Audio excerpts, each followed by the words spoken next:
in 2000 in Sydney. And I'll give you a little bit of background to the lead up to that race.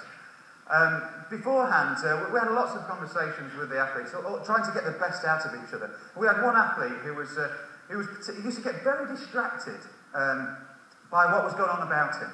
You know, he would dive in, and he used to go first in the race. A guy called Marc Woods, he's got mild cerebral palsy.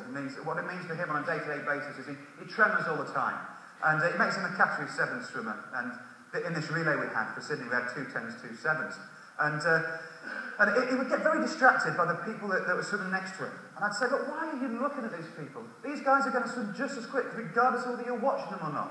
You've just got to concentrate on doing your job as well as you can. Forget about all the noise and nonsense of what's going on around you. Don't look at these other people.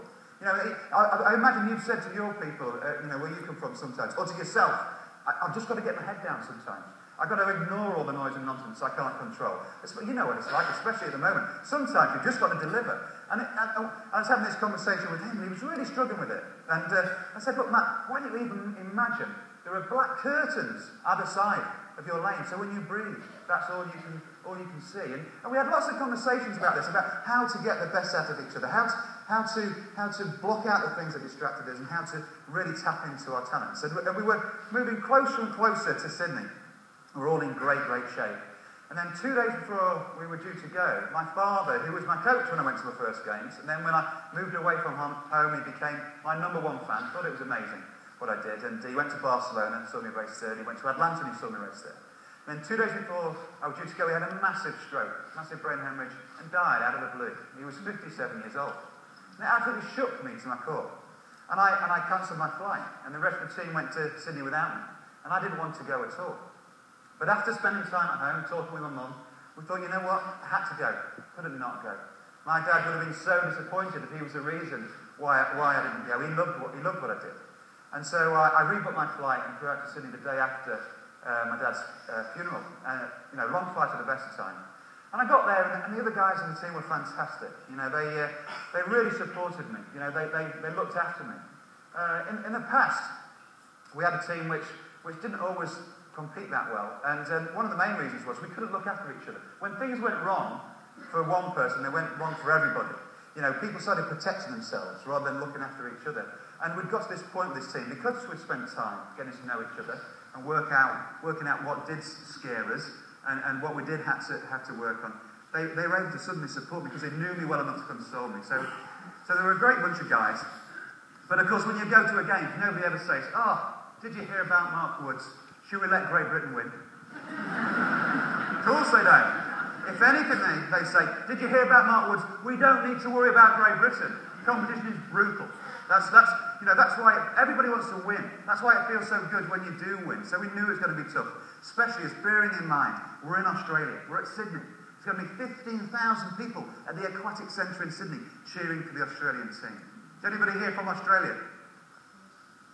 Fantastic. You are going to love this, okay? But not as much as everybody else. Right, in a second I'm going to play a piece of video for you, and there are 2 rules you need to know about when you watch this piece of video, and they're not complicated.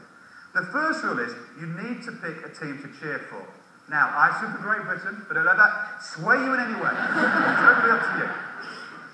Second rule is far more important than rule number 1, is you cheer for me anyway when I swim. Now, I go second in this race, okay, so you've got a basic choice.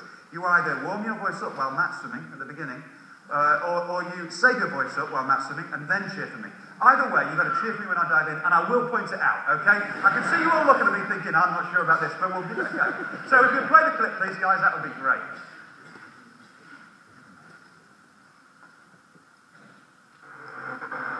Well, the swimmers settling down now for the bench in the pool that many have anticipated here. The 4x100 metres freestyle for men.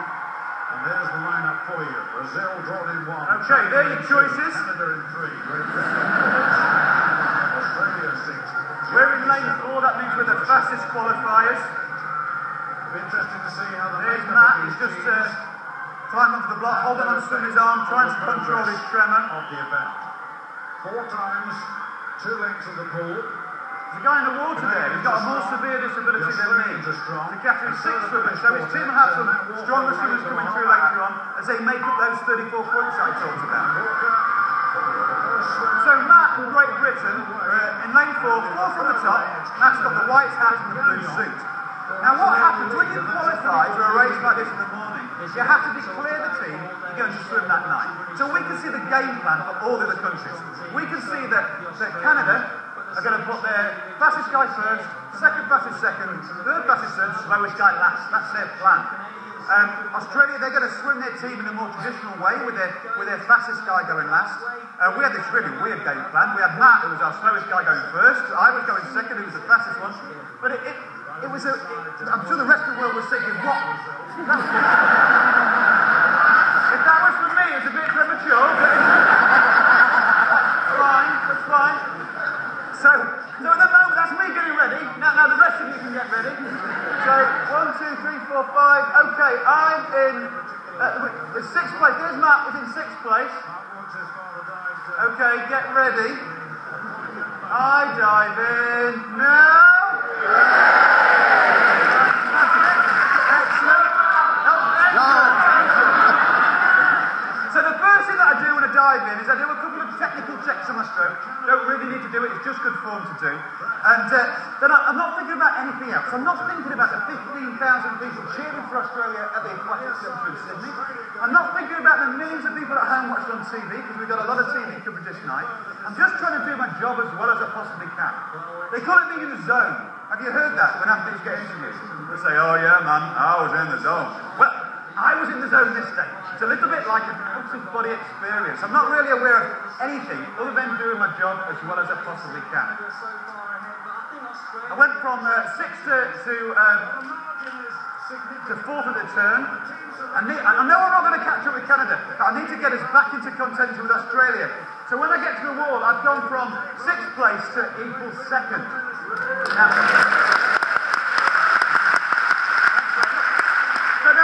The first thing that I do when I touch the wall is I turn around and I look at the scoreboard. And on the scoreboard, I can see the combined time for myself and for Matt.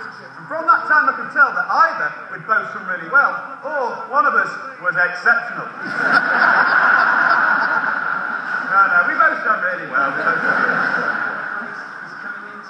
It'd kill me if you ever heard me say that. Right, so by now, I'm out of the pool, I'm looking back across, and I can see that we're only just ahead of Australia. I don't think that's a big enough lead, because their last guy is definitely faster than our last guy. I'm still not worried about Canada, because the order they've swum their team in. They've saved their slowest guy to the end. The guy with the most severe disability, a guy called Adam Purdy, about to dive in for Canada. The Brazilians are up there in 4th or 5th place with Glasser. He's going in with that broken side for Australia. Okay, there goes Adam Purdy. Now, Adam Purdy's got a disability that affects his arms. So what that means is faster either swimming underwater, on his back, doing backstroke. That's what makes him a Category 6 swimmer. That's why his team can do so many points at the front, be such a long way in the lead. It's also why we thought we had a good chance of catching them back up. In the meantime, the final British guys had an amazing relay changeover, anticipated it brilliantly, giving us a small advantage over Australia. Now this is pretty much the most exciting point of my presentation, okay? So if you've got any cheering, now is the time to do it. Excellent. Great crowd closing Canada now, and the celebration's already beginning. Great on the near side, looking side of Australia. The Brazilians looking through very closely on the top of your picture now, but it's Great Britain won, and it's Australia in there in 2nd place in some better position. The Canadians are being swept out by the Brazilians, but it's going to be gold for Great Britain, and what a remarkable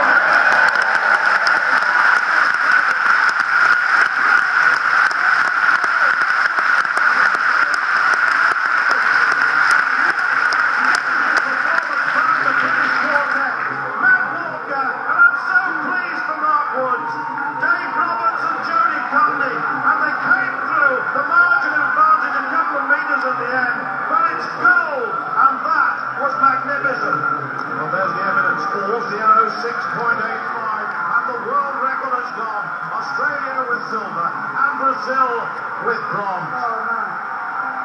Yeah, it's all right, man. Oh, I'm just so worried about it for Dad, and for you and everybody else.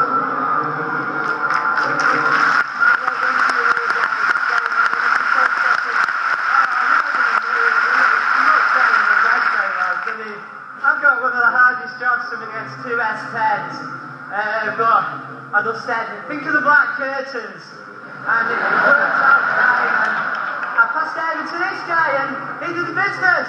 Well, Mark, 58.66 on the top there.